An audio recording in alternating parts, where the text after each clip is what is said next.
Samsung is all set to launch the successor to its much popular S6 and S6 Edge this month.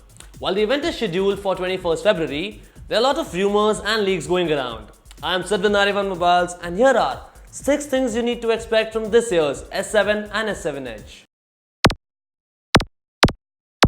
Till the last year, Samsung was criticized for making expensive phones but with cheap plastic designs.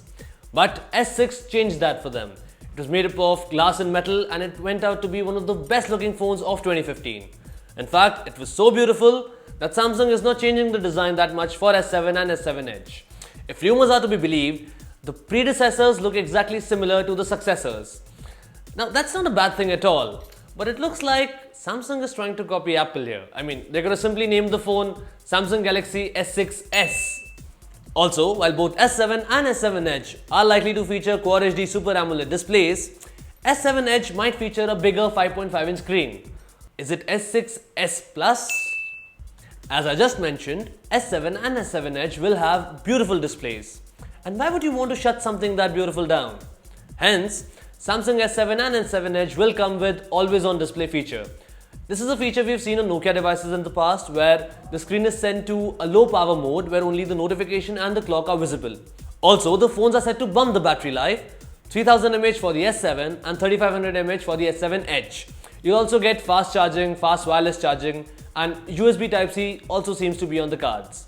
But the main thing here is, Samsung might be coming out with a battery that lasts for almost 2 days. That's big. Galaxy flagships are always a powerhouse when it comes to performance, and this time it's going to be no different. Samsung Galaxy S7 and S7 Edge are likely to boast Snapdragon's very powerful 820 chipset. While the processor has not made its way into the market yet, it has been seen topping some benchmark charts. But there's another word that the phones might have a different variant, an Exynos 8890 variant too. Now, which one makes its way to India, only time will tell. But the RAM has for sure been upgraded. S7 and S7 Edge will feature 4GB of RAM. On paper, the phones look power-packed, and there's also TouchWiz, which is going to receive some updates. And we hope that Samsung does it right this time. S6 had a 16 megapixel camera, but S7 will feature a 12 megapixel camera. However, with a new and improved lens, so the quality of images would improve dramatically. Apart from that, there is also bright cell technology, which enhances low light photography. Add to this Samsung's legendary camera interface, and we might be looking at the best camera phone of 2016.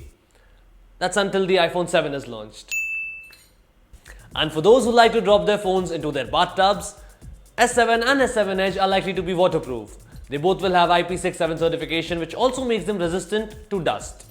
Also, if rumors are to be believed, after dropping the micro SD card slot in S6 and Note 5, it might finally show up in the S7. So finally, we stopped copying Apple. Apart from all this, Samsung would also be planning to broaden support for Samsung Pay globally. While an Indian launch is still unlikely, it might announce support for countries like Russia, China, Spain, Brazil. Also, its voice-based virtual assistant S-Voice is likely to receive some major breakthrough upgrades. Plus, the phones will feature pressure-sensitive displays.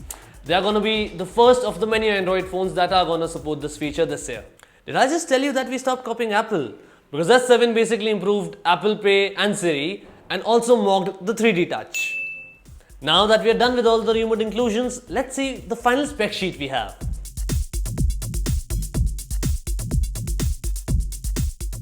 If all this is true, Samsung Galaxy S7 and S7 Edge look rock solid on paper. In fact, they might be the best phones of 2016. And then Apple will launch the iPhone 7. But having said all that, we are very keen for them to launch on 21st of this month, and we'll bring you our first impressions of the two devices straight from the launch event. So be sure to subscribe to our channel.